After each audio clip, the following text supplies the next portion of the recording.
convergence had been classifying species for approximately 12,000 standard cycles, and in that time, they'd gotten pretty damn good at it. Or so they thought. Their methodology was flawless, really. Take a species, examine their physiology, observe their behavioral patterns, run them through a few stress tests, and slot them neatly into one of 47 categorical rankings. Simple, effective, foolproof, except when it wasn't. The problem with the convergence's classification system, as it turned out, was that it relied heavily on first impressions.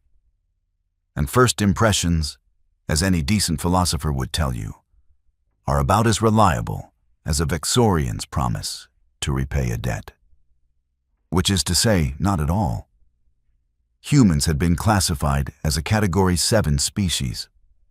For context, Category 1 housed things like the Krethax, 8-foot-tall reptilian nightmares with retractable bone blades, acid saliva, and a cultural philosophy that roughly translated to might makes right, and we have all the might. Category 7, on the other hand, was reserved for species that posed approximately the same threat level as a decorative houseplant. The convergence's official designation described humans as bipedal, socially oriented, technologically derivative, and possessing negligible predatory capabilities. That last part was going to age like milk in a supernova. The convergence sprawled across 48 star systems, each one governed by a representative from the apex species of their respective worlds. The whole thing operated on a might-based hierarchy that would have made ancient Spartans nod approvingly. If you were big, tough, and scary, you got a seat at the table. If you were small, soft, and prone to forming emotional attachments, you got to sit in the corner and look grateful for being included. Humans, naturally, were sitting very firmly in that corner. The Krethax held the position of supreme arbiters, which was a fancy way of saying they ran everything and everyone else had to deal with it. They'd earned this position through a combination of natural advantages that made them the galaxy's undisputed champions of violence. Enhanced musculature, redundant organ systems, an exoskeleton that could deflect most small arms fire, and a complete lack of what other species might call empathy or basic decency. They were, by every measurable standard, the apex predators of known space. Their homeworld, Cretharis Prime, was a hellscape of volcanic activity, toxic atmosphere, and fauna that had evolved in an arms race of mutual attempted extinction. To graduate from childhood to adolescence, young Krethax had to survive alone in the wilderness for 30 days. Those who made it back were considered full members of society. Those who didn't became fertilizer. It was into this culture of ritualized brutality that the convergence had decided to introduce an educational exchange program. Because nothing says, let's promote cultural understanding, quite like throwing teenagers from soft, peaceful worlds into an academy that measured success by survival rates. The Krethax Battle Academy sat in the mountains of Cretharis Prime's northern continent, a sprawling complex of stone and metal that looked less like a school and more like a fortress preparing for a siege, which, given the surrounding wildlife, wasn't entirely inaccurate. The student body consisted of approximately 200 of the convergence's warrior species, each one there to prove their worth and earn prestige for their homeworld. And then there was her. The human stood 4 feet and 11 inches tall, weighed maybe 90 pounds soaking wet, and possessed all the physical intimidation of a particularly unthreatening kitten. She had pale skin that burned if she stood in direct sunlight for more than 20 minutes. Brown hair pulled back in a simple ponytail, and eyes that seemed far too large for her face. By Krethax standards, she looked like an hors d'oeuvre that had wandered away from the buffet table. Her name was Keiko Tanaka, and she was about to rewrite the convergence's entire understanding of predation. The first 2 weeks had been, in a word, humiliating. Not for Keiko, who maintained an expression of polite interest through all of it, but for anyone watching who possessed even a shred of decency. The Krethax students treated her with the kind of patronizing condescension usually reserved for pets or particularly slow children.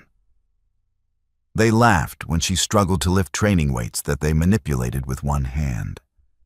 They snickered when she needed breathing apparatus to survive in the toxic atmosphere that they found refreshing. They made jokes about her soft skin, her small teeth, her complete lack of natural weapons.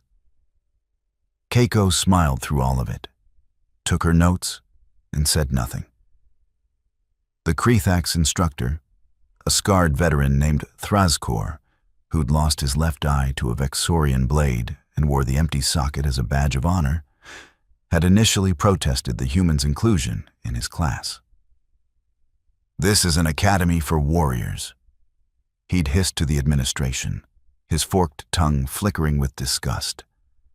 Not a daycare for prey species. But the Convergence had insisted, and so Keiko stayed, a tiny anomaly in a sea of scales, claws, and barely suppressed violence. The other students came from a variety of warrior species. There were the Vexorians, 6-limbed insectoids whose reflexes operated at roughly 3 times normal perception speed. The Drachnoth, massive bear-like creatures with electromagnetically charged fur that could deliver stunning shocks. The Eulani, aquatic predators who could breathe both water and air, and whose skin secreted a paralytic toxin. All of them were bigger, stronger, and better armed than the human. All of them knew it. The whispers followed Keiko through every corridor. "Why is it even here? I heard it can't even digest raw meat." Apparently their species still practices agriculture. Can you imagine? The laughter was constant, a background hum of mockery that would have broken lesser spirits. Keiko just kept smiling. The survival crucible was announced during the 3rd week of term. It was the Academy's signature exercise, a 4-day simulation in a hostile environment where students were divided into teams and forced to compete for resources while avoiding environmental hazards and, more importantly, each other. Success was measured by survival. Excellence was measured by how many competitors you eliminated. The rules were simple, elegant, and absolutely brutal. Each student would be dropped into a randomly generated jungle environment spanning roughly 50 square kilometers. They'd be given basic survival gear, a knife, a canteen, and a beacon that would summon extraction if triggered. Triggering your beacon meant failure. Being rendered unconscious for more than 30 seconds meant failure. Elimination of other students was encouraged, but not required.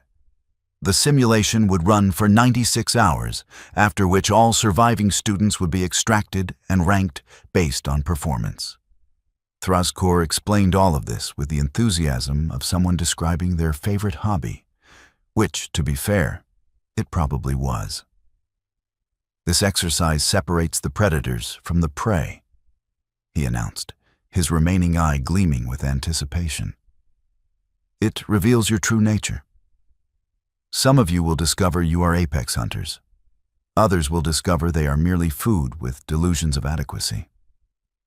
His gaze lingered on Keiko when he said that last part. The Krethax students were practically vibrating with excitement. This was their element, their proving ground. The Vexorians were calculating angles and strategy. The Drachnoth were flexing their considerable muscles. The Eulani were testing their toxin glands, secreting small amounts of paralytic to ensure proper function. Keiko was doing stretches, basic, simple stretches, toe touches, arm rotations, neck rolls. She looked like someone preparing for a light jog, not a multi-day survival exercise in a hostile simulation designed to test combat capability. One of the Krethax students, a particularly large specimen named Kriosh, who stood nearly 9 feet tall and possessed acid glands that could dissolve steel, sauntered over with the confidence of someone who'd never faced a real challenge in his life. "Tell me, little human," he hissed, his voice dripping with condescension.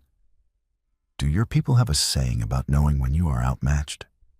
Perhaps you should trigger your beacon now. Save yourself the embarrassment." Keiko looked up at him, her expression pleasantly neutral.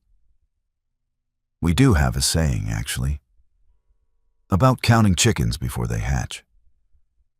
But I don't think the translation would make sense to you."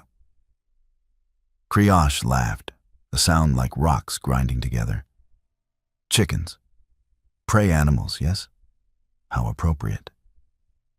He leaned down until his massive head was level with hers, his breath reeking of sulfur and rotting meat. "I will find you in the simulation, little human, and I will show you what happens to prey that wanders too far from safety." "I look forward to it," Keiko said, and went back to her stretches. The insertion pods launched at dawn, streaking through the simulated atmosphere and depositing students at random coordinates throughout the jungle. The environment was a masterpiece of sadistic design. Dense vegetation that restricted visibility, terrain that ranged from swamp to steep mountainside, and programmed fauna that was just dangerous enough to keep students on edge without actually killing them. Probably.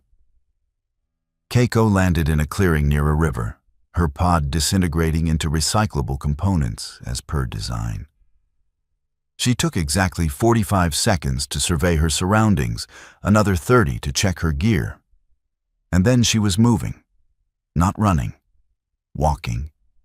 A steady, purposeful pace that suggested she had somewhere to be, but wasn't in any particular hurry to get there. The first few hours were quiet. Students were spreading out, establishing territories, making plans. The Krethax doctrine emphasized aggressive expansion and territorial dominance. The Vexorians preferred high ground and ambush positions.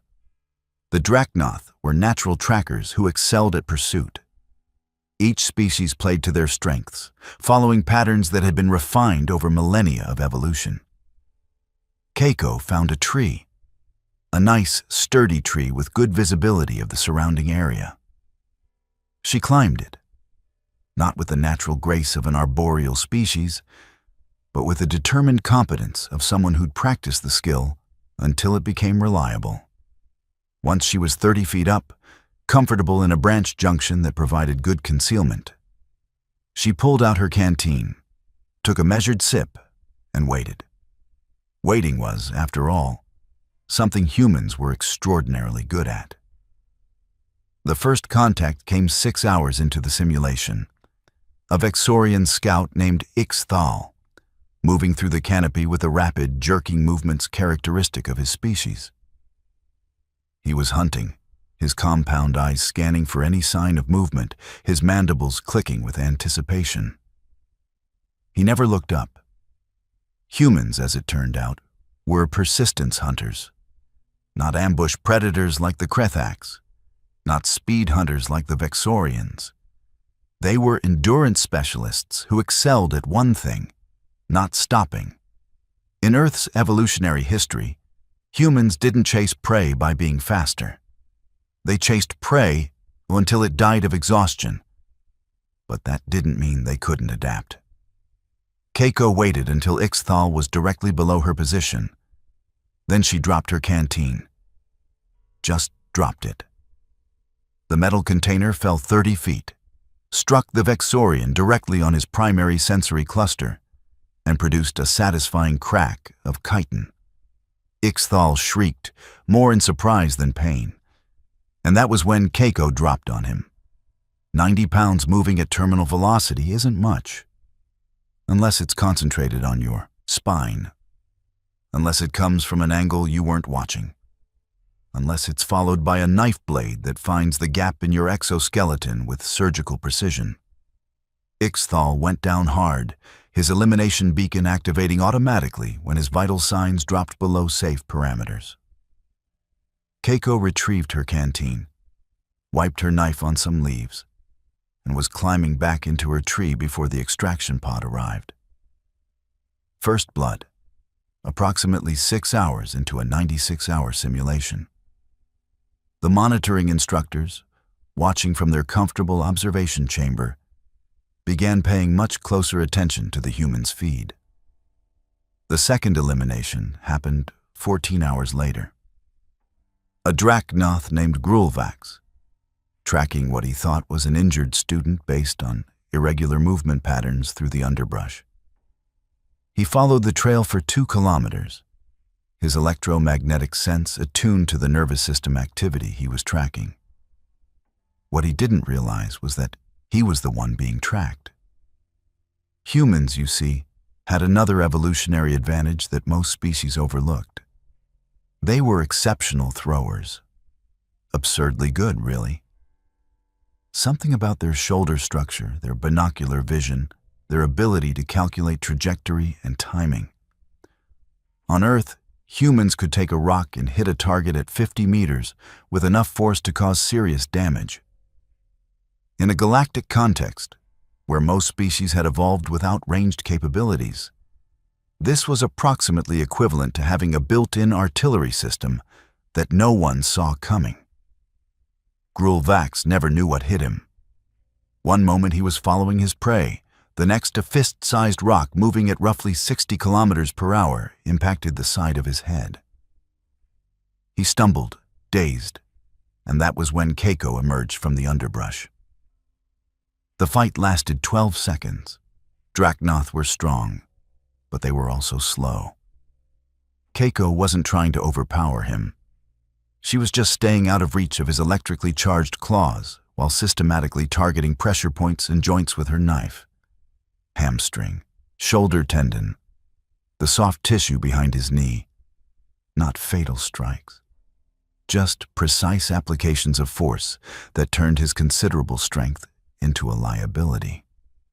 When his beacon activated, Grulvax was conscious enough to feel the humiliation. The tiny human stood over him, not even breathing hard, and gave him a polite nod before disappearing back into the jungle. The pattern repeated throughout the second day. A Yulani ambusher named Silqua, waiting in a water source to dose unsuspecting students with paralytic toxin. Keiko had approached the water, knelt as if to drink, and then stabbed straight down into the murky liquid where thermal imaging suggested something was lurking. The Yulani's elimination beacon activated before she even breached the surface. A pair of Krethaks working together, using pack tactics that had served their species for generations. Keiko had led them on a chase through difficult terrain for 3 hours. Just 3 hours. Humans could run for hours. Krethaks, for all their strength, had a cardiovascular system optimized for short, brutal engagements. By the time they cornered her, they were exhausted, overheated, and moving like they were underwater. She'd eliminated them both while barely breaking a sweat. By the end of day 2, Keiko had 7 confirmed eliminations. The monitoring instructors were no longer watching casually. They were studying every move, rewinding footage, analyzing tactics. This wasn't supposed to be possible. Thrazakor, in particular, was having what could only be described as an existential crisis. He'd been teaching combat doctrine for 40 cycles. He knew predation. He knew hunting. He knew what separated apex species from prey species. Apparently, he didn't know a damn thing. "Explain this," he hissed at the Academy's xenobiology consultant, a scholarly Vexorian named Dr. Ziltoth, who specialized in comparative evolutionary studies. "Explain how a Category 7 species is systematically dismantling students from Category 1 and 2 species." Dr. Ziltoth, who'd been watching the footage with increasing fascination, tilted his head in the Vexorian gesture of academic excitement. "I believe we may have fundamentally misunderstood human evolutionary history," he said. pulling up data files on his terminal. Look at their physiology. Really look at it. Thrazkor looked. He saw soft skin, blunt teeth, minimal musculature. Prey features. Now look at their actual capabilities, Dr. Ziltoth continued. Humans evolved on a planet where they were neither the strongest, fastest, nor best-armed predators. So how did they become the dominant species? Persistence hunting. They would chase prey until it collapsed from heat exhaustion. Their sweat-based cooling system is incredibly efficient. They can maintain running speeds for hours, while most predators can only sprint. But they're so fragile, Thrazkor protested. Are they? Their bone density is actually quite impressive for their size. Their healing capability is remarkable. They can survive injuries that would incapacitate most species. And that's just the physical aspect. Dr. Ziltoth pulled up more data. Their brains. Look at their neural structure. Pattern recognition capabilities off the charts. Spatial reasoning that allows them to throw objects with accuracy no other species can match. Social cooperation that enables complex tactical planning. They're not apex predators despite their physiology. They're apex predators because of their cognition. Thrazkor stared at the screen, watching as Keiko orchestrated another elimination. She'd set up a simple trap using nothing but rope and gravity. Not sophisticated. Didn't need to be. A Yulani student had triggered it, found himself dangling upside down from a tree, and activated his beacon when Keiko had simply walked away, leaving him hanging. Literally. They don't look dangerous, Thrazkor said, his voice hollow. That, Dr. Ziltoth replied, is precisely what makes them dangerous. Day 3 began with Keiko's toughest challenge yet. Krayosh, the massive Krethax who'd threatened her before the simulation, had been hunting her specifically. He'd figured out that she was the human. He'd seen the elimination count. He'd made it his personal mission to put her in her place. He found her near a rocky outcropping, apparently resting in the afternoon heat. Perfect. He approached with all the confidence of a predator that had never been prey, his acid glands primed, his bone blades extended. I told you I would find you, little human, he growled, moving to block her escape routes. And now you will learn what happens to those who forget their place in the natural order. Keiko looked up at him, her expression unreadable. You know what's interesting about the natural order? She said conversationally. It's constantly changing. Species that dominated yesterday are extinct today. Advantages that worked for millions of years suddenly become liabilities when the environment shifts. Krayosh laughed. Philosophy will not save you. No, Keiko agreed, standing up with a fluidity that should have been a warning. But physics will. Then she ran, not away from him. That would have been logical, expected, reasonable. No, she ran at an angle, moving across the rocky slope with the sure-footedness of someone who'd planned this exact scenario. Krayosh followed, because of course he did. He was bigger, stronger, faster over short distances. This would be over in seconds. Except it wasn't. Because Keiko wasn't trying to outrun him. She was trying to exhaust him. For 2 hours, she led him on a chase through the most difficult terrain in the simulation. Up slopes that required scrambling.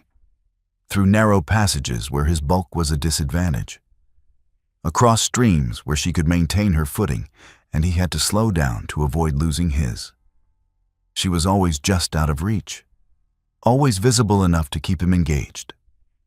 Always moving. Humans, it should be noted, could sweat from almost every part of their body. This was an insanely efficient cooling system. Krethax, like most reptilian species, relied on behavioral thermoregulation. They could handle high temperatures through metabolic adjustment, but sustained exertion in heat was not their strong suit. By the end of hour 2, Kriosh was moving like he was wading through syrup. His breathing was labored. His movements were sloppy. His acid glands had stopped functioning properly due to dehydration. He could barely lift his bone blades. Keiko, meanwhile, was just getting started. She turned to face him, and for the first time since the simulation began, she wasn't smiling. "You wanted to know about human sayings?" she asked, pulling out her knife. "Here's another one. It's not the size of the dog in the fight. It's the size of the fight in the dog." The fight, if it could even be called that, lasted about 30 seconds. Kriosh was too exhausted to mount any real offense. Keiko just kept moving, kept striking, kept targeting the vulnerable points in his armor that were exposed by fatigue. When his beacon activated, he actually looked relieved. Elimination was better than whatever this was. The monitoring room was completely silent. Dr. Ziltoth was frantically typing notes. Thrazkor was staring at the screens like they'd personally betrayed him. "Recommend immediate reclassification of humans," Dr. Ziltoth said quietly. "They're not Category 7. They're not even Category 1. "Then what are they?" Thrazkor asked. Dr. Ziltoth pulled up the classification matrix, highlighting the criteria for each category. Size, strength, natural weapons, speed, all the physical markers that the Convergence used to rank species. According to our current system, they don't fit. They shouldn't be apex predators. But they are. They're what happens when intelligence becomes the ultimate weapon, when strategy matters more than strength, when endurance trumps speed. So, what do we classify them as? I don't know. But I know one thing. Dr. Ziltoth gestured at the screen, where Keiko was calmly checking her gear, preparing for the final day of the simulation. We made a very serious mistake inviting them to prove themselves, because now they have. The last day of the simulation was almost anticlimactic. The remaining students had formed a fragile alliance specifically to deal with the human threat.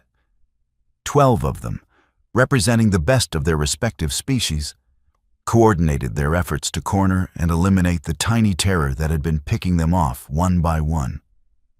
They set up ambush points. They established communication protocols. They created overlapping fields of fire and mutual support positions.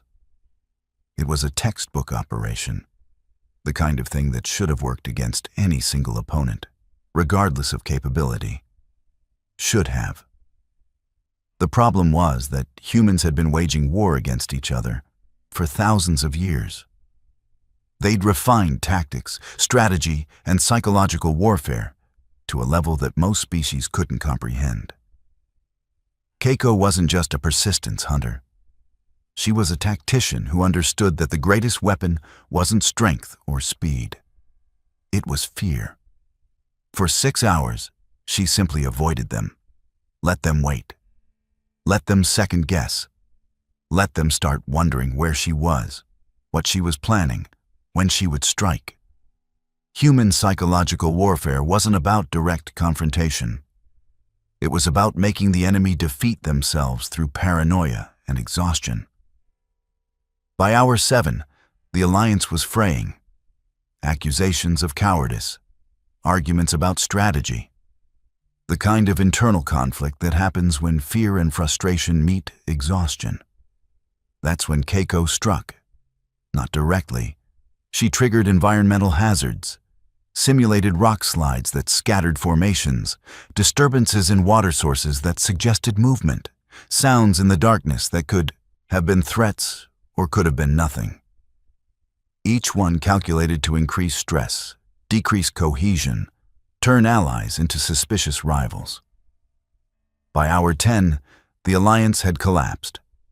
Students were acting independently, jumping at shadows, activating beacons voluntarily rather than face whatever psychological torment the human was inflicting. When the simulation ended at the 96-hour mark, Keiko was sitting by a stream, boiling water for tea using a method she'd learned from survival manuals. She'd eliminated or caused the elimination of 23 students, not through superior strength, not through natural weapons, just through patience, intelligence, and the kind of endurance that came from millions of years of persistence hunting. The extraction pod arrived, and Keiko climbed in, still holding her cup of tea. The Academy's response to the survival crucible results was, in a word, chaos. There were calls for investigation, accusations of cheating, demands for simulation review. Surely the human had somehow manipulated the program. Surely there was an explanation that didn't involve a complete reevaluation of galactic threat assessment. Dr. Siltoth presented his findings to the Academy Board 3 days after the simulation ended. He'd compiled a comprehensive analysis of human evolutionary history, physiological capabilities, and tactical doctrine. His conclusion was simple. Humans were apex predators wearing a disguise of harmlessness. They'd evolved to hunt prey that was bigger, stronger, and better armed. They'd become dominant through intelligence, endurance, and a terrifying ability to simply not stop. We classified them based on physical appearance, he explained to the board, which consisted of the most decorated warriors from various apex species. We saw soft skin, small teeth, minimal natural weapons, and categorized them as prey. We didn't look at what they actually did with those characteristics. We didn't consider that intelligence could compensate for physical disadvantage. We didn't understand that their evolutionary path made them uniquely suited to defeating species that relied on physical dominance. "So what do you propose?" asked one of the board members, a scarred Krethax matriarch who'd led military campaigns across 3 systems. "Reclassification to Category 1, minimum. Potentially a new category entirely, and," Dr. Ziltoth added carefully, "a significant revision of how we interact with human diplomatic envoys. Because if their students can do this, I don't want to imagine what their actual military is capable of." The board agreed, unanimously, quickly, with the kind of speed that suggested they'd all watch the simulation footage and come to the same terrifying conclusion. Humans weren't harmless. They'd just been polite. Keiko, for her part, returned to her regular classes as if nothing had happened. She continued to struggle with the physical training that came naturally to other species. She continued to require breathing apparatus in the toxic atmosphere. She continued to be smaller, softer, and apparently more vulnerable than every other student in the academy. The difference was that now, when other students saw her in the corridors, they moved aside. Politely, carefully, with the kind of respect usually reserved for unexploded ordnance. Thrazkor approached her after class one day, his remaining eye studying her with new appreciation. "I misjudged your species," he said bluntly. Krethax didn't do apologies, but they respected directness. I assumed physical dominance was the only measure of predatory capability. Keiko smiled, the same pleasant smile she'd worn since arriving at the academy. "That's okay. Most people do. It's kind of our thing." "Your thing?" "Looking harmless, being underestimated, winning anyway." She shrugged. "My species spent millions of years being smaller than the things we hunted. We got good at compensating." Thrazkor was quiet for a moment.